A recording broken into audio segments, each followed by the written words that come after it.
Objectera-t-on que tous les hommes ont en vue le bien qui leur apparaît comme tel, mais qu'on n'est pas maître de ce que telle chose nous apparaît comme bonne, et que le tempérament de chacun détermine la façon dont la fin lui apparaît. À cela, nous répliquons que si chacun est en un sens cause de ses propres dispositions, il sera aussi en un sens cause de l'apparence. Sinon, personne n'est responsable de sa mauvaise conduite, mais c'est par ignorance de la fin qu'il accomplit ses actions, pensant qu'elle lui procure le bien le plus excellent. Et la poursuite de la fin n'est pas ainsi l'objet d'un choix personnel, mais exige qu'on soit né, pour ainsi dire, avec un œil qui nous permettra de juger sainement et de choisir le bien véritable. Et on est bien doué quand la nature s'est montrée libérale pour nous à cet égard. C'est là en effet le plus grand et le plus beau des dons, et qu'il n'est pas possible de recevoir ou d'apprendre d'autrui, mais qu'on possédera tel qu'on l'a reçu en naissant, et le fait d'être heureusement et noblement doué par la nature, sur ce point constituera au sens complet et véritable un bon naturel. Si dès lors ces considérations sont vraies, en quoi la vertu sera-t-elle plus volontaire que le vice? Dans les deux cas, la situation est la même. Pour l'homme bon comme pour le méchant, la fin apparaît et se trouve posée par nature ou de la façon que l'on voudra, et c'est en se référant pour tout le reste à cette fin qu'ils agissent en chaque cas. Qu'on admette donc que pour tout homme, la vue qu'il a de sa fin, quelle que soit cette fin, ne lui est pas donnée par la nature, mais qu'elle est due en partie à lui-même, ou qu'on admette que la fin est bien donnée par la nature, mais que l'homme de bien, accomplissant tout le reste volontairement, la vertu demeure volontaire, dans un cas comme dans l'autre. Il n'en est pas moins vrai que le vice sera volontaire comme la vertu, puisque le méchant, tout comme l'homme de bien, est cause par lui-même de ses actions, même s'il n'est pas cause de la fin. Si donc, comme il est dit, nos vertus sont volontaires, et en fait nous sommes bien nous-mêmes, dans une certaine mesure, partiellement cause de nos propres dispositions, et d'autre part c'est la nature même de notre caractère qui nous fait poser telle ou telle fin. Nos vices aussi seront volontaires, car le cas est le même, mais nos actions ne sont pas volontaires de la même façon que nos dispositions. En ce qui concerne nos actions, elles sont sous notre dépendance absolue du commencement à la fin. Quand nous en savons les circonstances singulières. Par contre, en ce qui concerne nos dispositions, elles dépendent bien de nous au début, mais les actes singuliers qui s'y ajoutent par la suite échappent à notre conscience, comme dans le cas des maladies. Cependant, parce qu'il dépendrait de nous d'en faire tel ou tel usage, pour cette raison-là, nos dispositions sont volontaires. 8. Résumé des chapitres précédents. En ce qui regarde les vertus en général, nous avons marqué dans les grandes lignes quel était leur genre, à savoir que ce sont des médiétés et que ce sont des dispositions. Nous avons établi aussi que par leur essence, elles nous rendent aptes à accomplir les mêmes actions que celles dont elles procèdent, qu'elles sont dans notre dépendance et volontaires, qu'enfin elles agissent selon les prescriptions de la droite règle. 9. Examen des vertus spéciales, le courage. Reprenant chacune des différentes vertus, indiquons quelle est leur nature, sur quelle sorte d'objet elles portent et de quelle façon. Ce faisant, nous montrerons aussi quel est leur nombre. Tout d'abord, parlons du courage. Que le courage soit une médiété par rapport à la crainte et à la témérité, c'est là une chose que nous avons déjà rendue manifeste. Or, il est clair que les choses que nous craignons sont les choses redoutables, et ces choses-là, pour le dire tout uniment, sont des maux. Et c'est pourquoi on définit la crainte une attente d'un mal. Quoi qu'il en soit, nous ressentons la crainte à l'égard de tous les maux, comme par exemple le mépris, la pauvreté, la maladie, le manque d'amis, la mort. Par contre, on ne considère pas d'ordinaire que le courage ait rapport à tous ces maux. Il y a en effet certains maux qu'il est de notre devoir, qu'il est même noble, de redouter et honteux de ne pas craindre, par exemple le mépris. Celui qui craint le mépris est un homme de bien, un homme réservé, et celui qui ne le craint pas, un impudent. Quoique on appelle parfois ce dernier par extension homme courageux, parce qu'il offre quelque ressemblance avec l'homme courageux. L'homme courageux étant lui aussi quelqu'un qui n'a pas peur. Quant à la pauvreté, sans doute ne devons-nous pas la redouter, ni non plus la maladie, ni, en général, aucun des maux qui ne proviennent pas d'un vice ou qui ne sont pas dus à l'agent lui-même. Mais celui qui n'éprouve aucune crainte à leur sujet n'est pas non plus pour autant un homme courageux, quoique nous lui appliquions à lui aussi cette qualification par similitude. Car certains hommes qui sont lâches dans les dangers de la guerre, n'en sont pas moins d'une nature libérale dans les questions d'argent et supportent avec constance la perte de leur fortune. On n'est pas non plus un lâche si on redoute l'insulte faite à ses enfants et à sa femme ou l'envie ou quelque mal de ce genre, ni brave si on montre du cœur au moment de recevoir le fouet. Aristote combat ici la thèse de la caisse. Pour un esclave, la fustigation n'est pas un danger mortel. Dans ces conditions, pour quelle sorte de choses redoutables se montre-t-on courageux? Ne serait-ce pas quand il s'agit de choses de première importance? Personne, en effet, n'endure plus imprétinement les dangers que l'homme courageux. Or, le plus redoutable de tous est la mort, car elle est un point final. Et pour celui qui est mort, rien, selon l'opinion courante, ne peut plus lui arriver de bon ou de mauvais. Cependant, même pour affronter la mort, ce n'est pas, semblerait-il, en toutes circonstances qu'on peut être qualifié d'homme courageux, par exemple, dans les dangers courus en mer ou dans la maladie. À quelle occasion donc est-on courageux? Ne serait-ce pas dans les occasions les plus nobles? Or, la plus noble forme de la mort est celle qu'on rencontre à la guerre, au sein du plus grand et du plus beau des dangers. Cette façon de voir est confirmée par l'exemple des honneurs qui sont décernés dans les cités et à la cour des monarques. Au sens principal du terme, on appellera dès lors courageux celui qui demeure sans crainte en présence d'une noble mort ou de quelque péril imminent pouvant entraîner la mort. Or, tels sont particulièrement les dangers de la guerre. Non pas toutefois que, même sur mer et dans la maladie, l'homme courageux ne soit pas aussi un homme sans peur, quoique ce ne soit pas de la même façon que le sont les marins eux-mêmes. Il a abandonné tout espoir de salut et se révolte à la pensée de mourir de cette façon-là, alors que les marins, eux, gardent bon espoir en raison de leur expérience. En même temps, aussi, on montre du courage dans des circonstances où on peut faire preuve de valeur ou mourir d'une belle mort. Mais dans ces différentes sortes de morts, aucune des deux conditions que nous avons posées n'est réalisée. 10. Le courage. Suite. Bien que les mêmes choses ne soient pas redoutables pour tout le monde, il y a cependant des choses que nous affirmons dépasser les forces humaines et qui sont par suite redoutables pour tout homme, du moins pour tout homme sain d'esprit. Mais les choses que l'homme peut endurer diffèrent en grandeur, et pas le plus et le moins, et il en est de même pour celles qui inspirent confiance.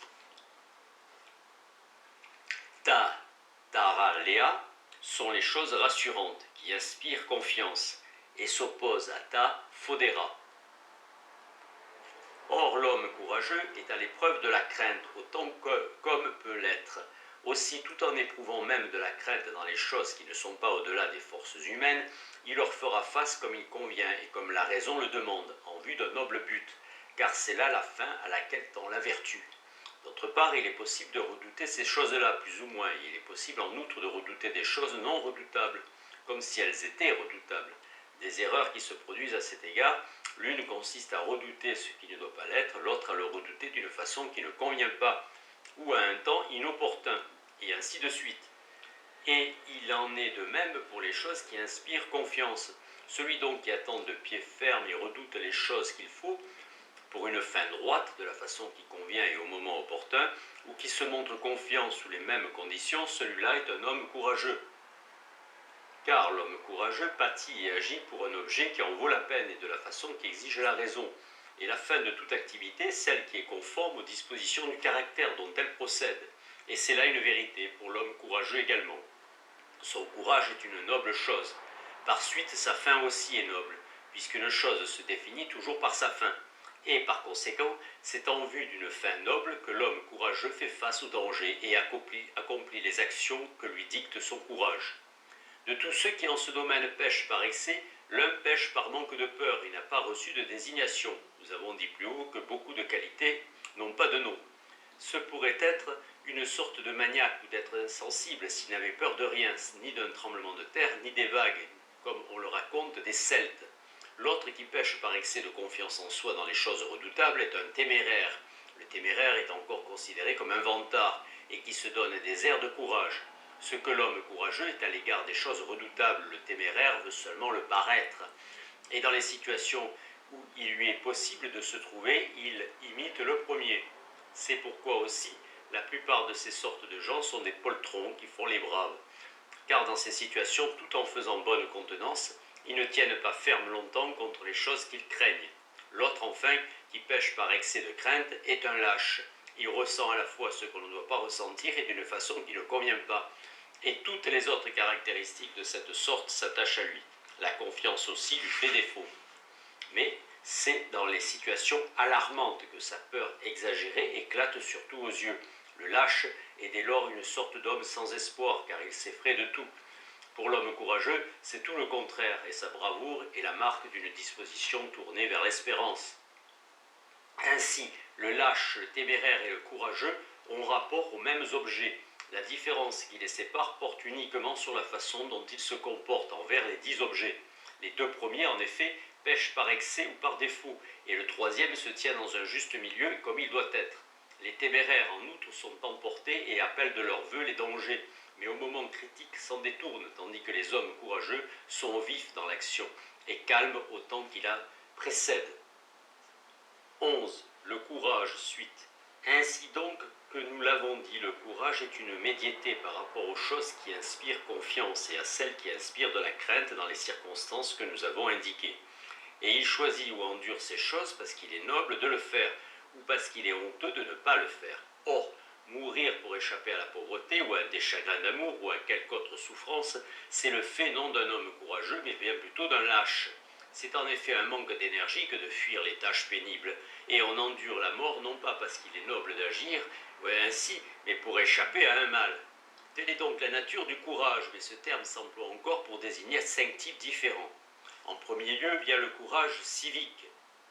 Il s'agit toujours du courage militaire, mais Aristote oppose le courage des citoyens armés pour la défense de la cité à celui des mercenaires ou soldats de métier. Car c'est lui qui ressemble le plus au courage proprement dit. Le citoyen, en effet, paraît supporter les dangers à cause des pénalités provenant de la loi, des récriminations ou des honneurs. Et pour cette raison, les peuples les plus courageux sont apparemment ceux chez lesquels les lâches sont voués au mépris et les braves à l'estime publique. Ce sont des hommes courageux de ce type que dépeint Homère sous les traits de Diomède et d'Hector. Polydamas sera le premier à me charger d'un blâme, et Diomède, car Hector un jour dira en parlant devant les Troyens, le fils de Tidée, pas moi. Ce genre de courage est celui qui ressemble le plus à celui que nous avons décrit plus haut, parce qu'il est produit par une vertu, à savoir par un sentiment de pudeur, et par un désir de quelque chose de noble, à savoir de l'honneur, et aussi par le désir d'éviter le blâme, qui est une chose honteuse. On pourrait aussi ranger dans cette même classe les soldats, qui sont forcés par leur chef de se montrer courageux. Mais c'est là un courage d'ordre inférieur, en tant que leur conduite est dictée non pas par le sentiment de l'honneur, mais par la crainte et le désir d'éviter non la honte, mais la souffrance, car leur maître les y force à la façon d'Hector, disant « Mais celui que j'apercevrai en train de se blottir à l'écart du combat sera bien assuré de ne pas échapper aux chiens. » En réalité, c'est un Caménon qui parle, et non Hector. Aristote cite fréquemment Homère, mais de mémoire, et parfois inexactement. Et les officiers qui assignent leur poste aux soldats et les frappent quand ils lâchent pied n'agissent pas autrement, non plus que ceux qui alignent leurs hommes en avant des fossés et autres retranchements de ce genre. Tous emploient la contrainte. Or, on ne doit pas être courageux parce qu'on est forcé de l'être, mais parce que c'est une chose noble. L'expérience de certains dangers particuliers est aussi regardée comme étant une forme de courage. C'est ce qui explique que, dans la pensée de Socrate, le courage est une science. Les uns font preuve de ce genre de courage dans telle circonstance, les autres dans telle autre, et notamment dans les dangers de la guerre, les soldats de métier. Il semble en effet y avoir dans la guerre beaucoup de vaines alarmes, que ces hommes embrassent d'un coup d'œil des plus sûrs. Ils ont ainsi toute l'apparence de la bravoure parce que les autres ne savent pas le véritable état des choses. Ensuite, l'expérience les rend capables au plus haut point de prendre l'offensive et de parer les coups, vu leur habileté à se servir de leurs armes et à s'équiper avant tout ce qu'ils peuvent y avoir de plus parfait à la fois pour l'attaque et pour la défense. Leur situation est ainsi celle d'hommes armés combattant une foule désarmée ou d'athlètes entraînés luttant avec de simples amateurs. Et en effet, même dans ces dernières sortes de compétitions, ce ne sont pas les plus courageux qui sont les meilleurs combattants, mais ceux qui sont les plus vigoureux et dont le corps est le mieux entraîné. Mais les soldats de métier deviennent lâches quand le danger se montre par trop pressant et qu'ils ont l'infériorité du nombre et de l'équipement. Ils sont alors les premiers à fuir, alors que les troupes composées de citoyens meurent à leur poste, comme cela est arrivé à la bataille du temple d'Hermès. Pour les soldats citoyens, en effet, il est honteux de fuir, et la mort est préférable à un salut accueilli à ce prix. Les autres, au contraire, commencent par affronter le danger en pensant qu'ils sont les plus forts, mais la vérité, une fois connue, ils prennent la fuite, craignant la mort plus que la honte. Mais l'homme courageux est d'une autre trempe. L'impulsivité est encore rapportée au courage. On regarde aussi en effet comme des gens courageux ceux qui par impulsivité se comportent à la façon des bêtes sauvages, se jetant sur le chasseur qui les a blessés, parce que les gens courageux sont aussi des gens pleins de passion, car rien de tel que la passion pour se lancer impétueusement dans les dangers, et de là les expressions d'Homère. Il a placé sa force dans son ardeur, et il excitait leur animosité et leur colère. Et encore, un âpre picotement irritait ses narines. Et enfin, son sang bouillonnait. Non Homère, mais Théocrite. Car tous les symptômes de ce genre semblent indiquer l'excitation et l'élan de la passion. Ainsi, les hommes courageux agissent pour l'amour du bien, quoique la passion opère en même temps en eux. Les bêtes sauvages, au contraire, sont poussées par la souffrance, à cause par exemple d'une blessure reçue, ou par peur, puisqu'à l'abri dans une forêt ou dans un marécage, elles n'approchent pas. Ce n'est donc pas du courage quand, chassées par la souffrance et l'impulsivité, elles se ruent au danger sans rien prévoir des périls qui les attendent. Car à ce compte-là, même les ânes seraient courageux quand ils ont faim, puisque les coups ne parviennent pas à leur faire quitter le pâturage. Et les libertins, poussés par la concupiscence, accomplissent aussi beaucoup d'actions audacieuses. Mais la forme de courage inspirée par la passion semble être la plus naturelle de toutes, et, quand s'y ajoute le choix et le motif, constituer le courage au sens propre. Les hommes, donc aussi, quand ils sont en colère, ressentent de la souffrance, et quand ils se vengent, éprouvent du plaisir. Mais ceux qui se battent pour ces raisons-là, tout en combattant vaillamment, ne sont pas courageux au sens propre, car ils n'agissent ni poussés par le bien, ni comme la raison le veut, mais sous l'effet de la passion. Ils ont cependant quelque chose qui rappelle le vrai courage.